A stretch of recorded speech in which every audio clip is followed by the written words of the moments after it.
ఫోన్లోనే మాట్లాడుతున్నాను తెలిసింది.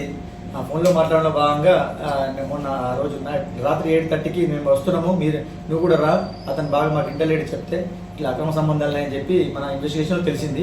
ఇక మిగతా విషయం అన్ని బ్లీడింగ్స్తోని కొట్టి ఎక్కడెక్కడ కమిలిపోయిన గాయాలతో బ్లడ్ క్లాట్ అయ్యి హెడ్ ఇంజరీ ఉండడం వల్ల చనిపోవడం జరిగింది.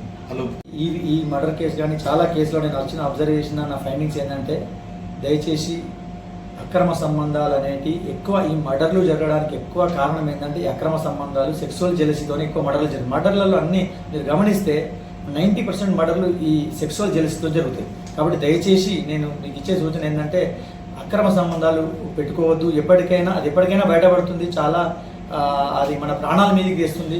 కాబట్టి అలాంటి అక్రమ సంబంధాలు పెట్టుకోవడం వల్ల ఇది జరిగిందని మీకు ఎగ్జాంపుల్గా చెప్తూ అలాంటివి పెట్టుకోవద్దు అని చెప్పి నేను జనానికి సలహా ఇస్తాను.